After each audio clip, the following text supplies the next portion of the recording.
Everyone wants to be wise, or at least no one wants to be a fool. But what lengths would one go to get wisdom if they were a fool? Our story today is an English folktale about a lazy and foolish man and his search for wisdom. This is a Pottle of Brains. There once was an old woman who lived with her son Jack. Now Jack was a nice enough fellow, but he wasn't the sharpest tool in the shed. He was also incredibly lazy. While his mother worked herself to the bone, all he did was laze by the fireplace, warming his hands or sleeping. This pattern went on for years, until one day after a particularly hard day at work, his mother came home and found Jack asleep in his usual spot. This time though, she snapped. Wake up, Jack, you lazy twat. You're a waste of time and a waste of space, Jack. What you need is a pottle of brains. Now listen here. Get out and go up the hill to the Henwife's hut. When you get there, ask her, politely, mind you, if she's got a pottle of brains to spare. Do you understand? Now a pottle is an old English measurement, about half a gallon. And a henwife was a woman who raised poultry, sold the eggs at the market, and knew all sorts of healing remedies. Because of that, however, people often thought that they were witches. Right enough, mother, Jack replied. He got up, wore his coat, and headed out the door and up the hill. Sure enough, just as his mother said, he soon came to a crooked little hut with smoke spiraling from its chimney. He crossed the yard, stepping carefully through the sea of chickens, and knocked at the door. Come in, Jack. It was dark and smoky inside, and Jack could just about see the henwife staring in pots over some flames. She definitely looked like a witch. What you want, Jack? I was wondering if you got a pottle of brains to spare. The henwife grinned widely. Maybe I have and maybe I haven't, Jack. But nothing comes for nothing in this world. If you want a pottle of brains, then bring me the heart of the thing you love the best. After that, we'll see. Jack thanked her and headed home, where he told his mother what the henwife had said. After thinking about it for a bit, he decided that the thing he loved the best in this world was a nice plate of roast beef. So, with his mother's approval, Jack took a carving knife and went out to the back of the cottage, where the old cow was grazing peacefully. He killed the cow, cut her open, took out her heart, and wrapped it up in brown paper. He then headed back up the hill to the henwife's hut. Come in, Jack. He walked in and set the package down on the table. Here's the heart of the thing I love best. The henwife cackled, raising an eyebrow. Well then, Jack, maybe you've got your pottle of brains and maybe you haven't. Let's find out. Riddle me this.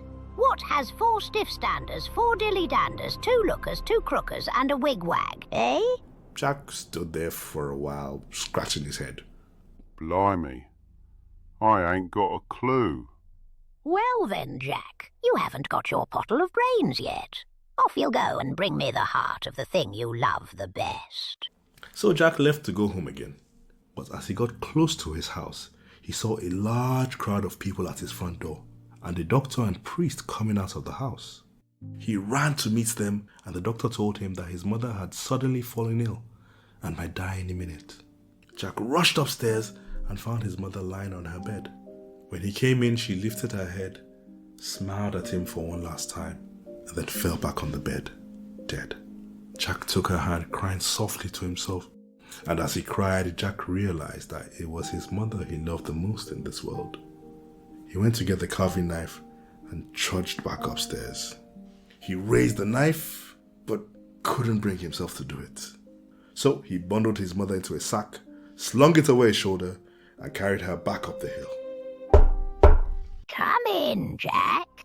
He walked inside and put the sack on the table. There's the heart of the thing I love the best. The henwife grinned and raised both eyebrows. Ho ho! Well, Jack, maybe you've got your pottle of brains and maybe you haven't. Let's find out.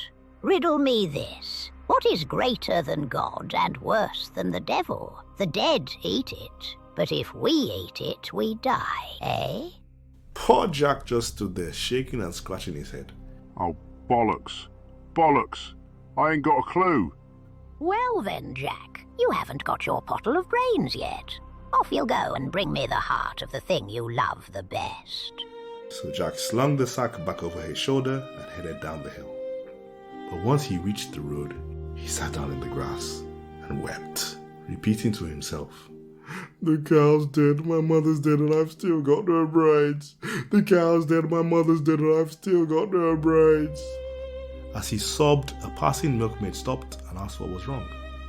Jack told her the whole story, and as she listened, she thought to herself, I've always heard that a fool makes a good husband. When he was done, she told him, Listen, Jack, why don't we get married? I'll look after you, and you'll never have to worry about getting brains. Jack looked at her in surprise. "Would you?" I would. And so they got married, and it turned out to be a good marriage. They lived a happy life taking care of each other, and the years passed by.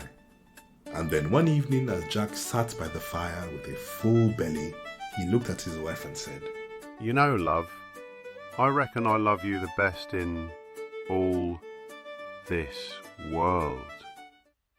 He got up to get his knife, but his wife stopped him with a smile. Jack, a beating heart's just as good as a still one. Let's go up there together. And so they walked together to the henwife's hut. Come in, Jack. They walked in, and Jack gestured to his wife. "There's the heart of the thing I love the best." The henwife grinned, raised both eyebrows, and clapped. So, Jack, maybe you've got your pottle of brains and maybe you haven't. Let's find out. Riddle me this. What is the golden box without a top or a bottom? It's filled with skin, flesh, blood and bone, and it can make two into one, eh? Poor Jack paced up and down, shaking and scratching his head. He was about to say he had no idea when his wife whispered to him. Jack, it's a wedding ring. Oh, Said Jack. I reckon that's a wedding ring. Very good, Jack. Now, riddle me this. What is greater than God? Worse than the devil? The dead eat it, but if we eat it, we die, eh? Jack paced again, shaking his head. "Oh dear, oh dear." But his wife whispered again. Jack, say nothing. "What?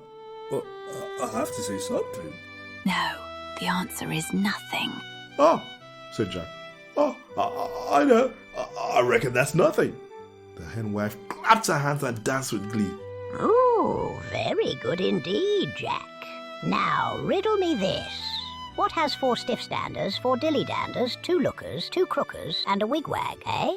By this time, Jack knew the deal, and so he pretended to think hard while slyly glancing at his wife. A cow. I reckon that's a cow. Oh, wonderful, Jack. Looks like you've got your pottle of brains at last. Jack looked at her in confusion. Have I? I don't feel any different. The henwife shrieked with laughter. Jack, there's only one cure for a fool, and that's to marry a clever woman. Jack broke into a wide smile as he finally understood. He lifted his wife in his arms, gave her a big kiss, and took her back home. And from that day on, Jack never had to worry about his pottle of brains, because he knew that his wife had enough for both of them. So Jack got his pottle of brains, just not in the way he had thought. This story shows that we need people.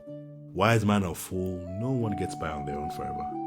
And sometimes the smartest thing a fool can do is to find a wise person to stand by their side. And so ends today's story. What did you think of this tale? And what would you sacrifice to get what you want?